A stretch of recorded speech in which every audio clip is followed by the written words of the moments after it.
नमस्कार दोस्तों, राधे राधे, सबको प्रणाम, सबका वेलकम। और एक बार फिर से जो है आपका सी-टेट संजीवनी शॉर्ट क्लासेस के अंदर हार्दिक स्वागत और अभिनंदन है। जैसा कि आपको पता है कि अपन 10 मिनट के अंदर एक टॉपिक पेडागोजी का क्लियर कर रहे हैं, जिससे अपना कॉन्सेप्ट जो है कम समय के अंदर अच्छा क्लियर हो पाए। उसके अंतर्गत आज जो है अपन क्या पढ़ने वाले हैं दोस्तों, आज मैं आपको इस 10 मिनट के अंतर्गत पढ़ाने वाला हूं दोस्तों मूल्यांकन की विशेषताएं। क्या पढ़ाने वाला हूं दोस्तों?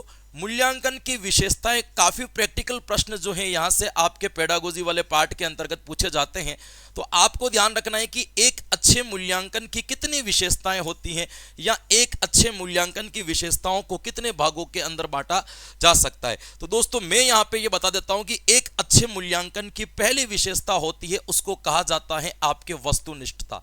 क्या कहा जाएगा मेरे दोस्तों? पहले सारी मैं एक एक क्लियर समझाऊंगा, एक बार नाम याद कर लो। एक विशेषता होती है जिसको कहा जाता है दोस्तों वस्तुनिष्ठता। एक जो होती है दोस्तों उसको कहा जाता है आपके विश्वसनीयता। क्या कहा जाएगा दोस्तों? विश्वसनीयता। एक विशेषता होती है दोस्तों जिसको कहा जाता है आपके व्यापकता, और एक विशेषता होती है दोस्तों उसको कहा जाता है आपके वैधता। क्या कहा जाता है दोस्तों? वैधता। एक विशेषता होती है उसको कहा जाता है मेरे दोस्तों विभेदकारिता। क्या कहा जाएगा? विभेदकारिता। और एक विशेषता होती है उसको कहा जाता है दोस्तों मानकता। ये क्या चीजें होती है एक अच्छे मूल्यांकन के अंतर्गत, आप समझ लीजिएगा। सबसे पहले बात करते दोस्तों वस्तुनिष्ठता। वस्तुनिष्ठता का मतलब होता है कि एक ऐसी मूल्यांकन एक ऐसा होना चाहिए जिस पर शिक्षक के किसी भी व्यक्तिगत कारणों का कोई प्रभाव न पड़े। जैसे मान लीजिए कि शिक्षक बीमार हो रहा है और कॉपी चेक कर रहा है, फिर भी बच्चे के सही नंबर आने चाहिए। शिक्षक का मन नहीं है, कॉपी चेक कर रहा है, फिर भी बच्चे के अच्छे नंबर आने चाहिए। शिक्षक कैसी भी व्यक्तिगत परिस्थितियों में फंसा हुआ हो, लेकिन उसका प्रभाव बच्चे के मूल्यांकन के ऊपर नहीं पड़ना चाहिए। इस विशेषता को अपन क्या कहते हैं दोस्तों? वस्तुनिष्ठता कहते हैं, है ना। इसके अंदर इस प्रकार के उदाहरण आपको कई बार पूछे जाते हैं कि मान लीजिए कि एक ही परीक्षण को एक से अधिक शिक्षकों के द्वारा बार बार जांचने पर भी उनके प्राप्तांकों में यदि किसी भी प्रकार का अंतर नहीं आ रहा है, तो ये क्या कहलाएगी? वस्तुनिष्ठता।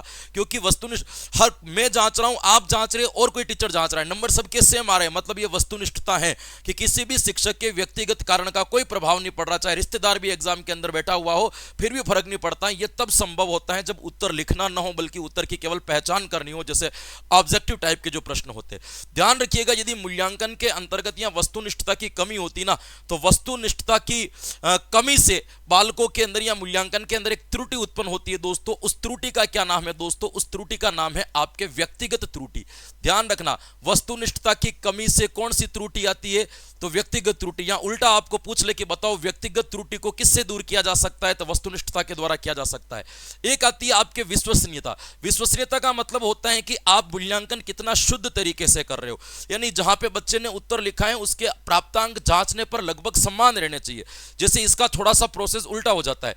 विश्वसनीयता का मतलब शुद्धता से जांचना, कि आपने किसी एक बच्चे की कॉपी चेक की, कॉपी चेक करके उस बच्चे को आपने अंक दिए, अंक देने के बाद बच्चा वापस आपके पास में और बोला कि सर मैंने तो इतना लिखा, आपने मुझे कम दिए। आप देखने के बाद यदि उसके अंक बहुत अधिक बढ़ा देते हो या बहुत अधिक घटा देते हो ना, इसका मतलब इसमें विश्वसनीयता की कमी है। इसको ऐसे समझो, एक शिक्षक द्वारा एक ही परीक्षण को एक ही वातावरण में बार बार जांचने पर अंक लगभग समान रहने चाहिए। ध्यान रखिएगा, वस्तुनिष्ठता में कॉपी अलग अलग शिक्षक चेक कर रहे हैं, फिर भी प्राप्तांक समान है। इसमें एक ही शिक्षक बार बार चेक कर रहा है और प्राप्तांक लगभग क्या रहने चाहिए मेरे दोस्तों? समान रहने चाहिए। इसको कहा जाता है आपके विश्वसनीयता। और विश्वसनीयता की कमी से मूल्यांकन के अंतर्गत एक त्रुटि आ जाती है जिसका नाम है दोस्तों चर त्रुटि। और चर त्रुटि को किससे दूर किया जा सकता है? विश्वसनीयता के द्वारा दूर किया जा सकता है। यह भी आपको यहां पे ध्यान रखना है। फिर आती है आपके एक चीज आती है जिसका क्या नाम है मेरे दोस्तों? व्यापकता। व्यापकता का अर्थ है कि जो आपके सिलेबस दे रखा है उस पूरे सिलेबस का समावेश मूल्यांकन इवोल्यूशन के अंदर होना चाहिए।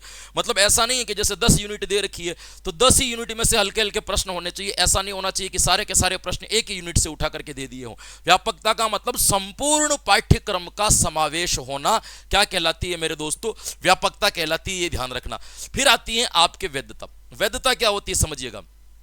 वैधता का मतलब होता है कि आप जब क्लास में बच्चों को पढ़ाने के लिए गए हो ना, तो आप कुछ उद्देश्य बना करके लेकर के गए हो। उस उद्देश्य की पूर्ति आपने की है, बच्चों को पढ़ाया है, बच्चे के व्यवहार में परिवर्तन लेकर के आए हो, तो इसका मतलब आपने उस उद्देश्य को प्राप्त किया है।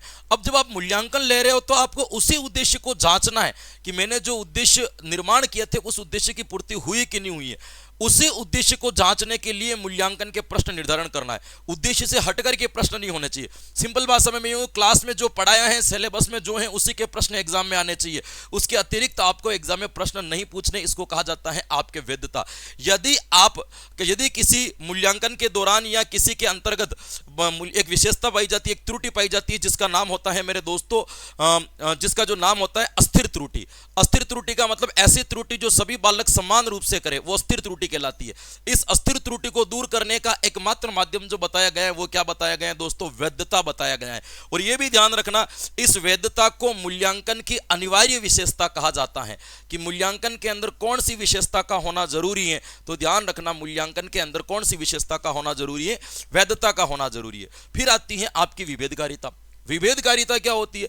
विभेदकारिता का मतलब एक अच्छा मूल्यांकन वही होता है जो बालकों को कैटेगरी वाइज व्यक्ति भिन्नता के रूप में अलग अलग भागों में डिवाइड कर दे। यानी कि आप ऐसे मान लो, एक मूल्यांकन लेने के बाद आपको यह पता चल जाना चाहिए कि क्लास में कितने बच्चे प्रतिभाशाली है, कितने बच्चे सामान्य हैं और कितने बच्चे कमजोर हैं। यदि ये डिवाइडेशन हो पा रहा है तो मूल्यांकन अच्छा हुआ, यदि ये डिवाइडेशन नहीं हो पा रहा है तो मूल्यांकन हमारा अशुद्ध माना जाएगा।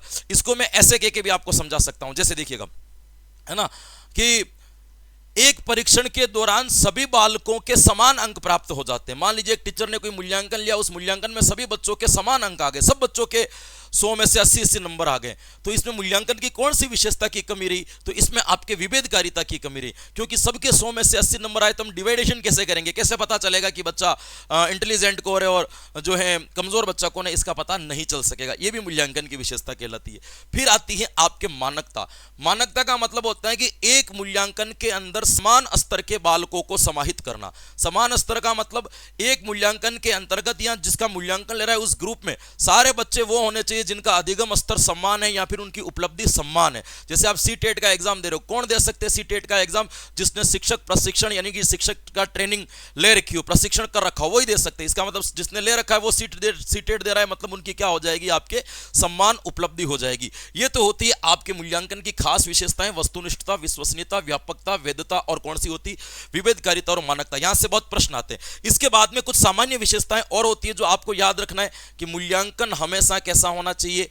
व्यवहारिक होना चाहिए, है ना। मूल्यांकन हमेशा कैसा होना चाहिए? मूल्यांकन हमेशा सरल और स्पष्ट भाषा में होना चाहिए दोस्तों, यह आपको ध्यान रखनी है। मूल्यांकन के प्रश्न हमेशा कैसे होने चाहिए? सुबोध होने चाहिए कि बच्चों को क्या हो जाए, समझ में आ जाए। मूल्यांकन हमेशा कैसा होना चाहिए दोस्तों?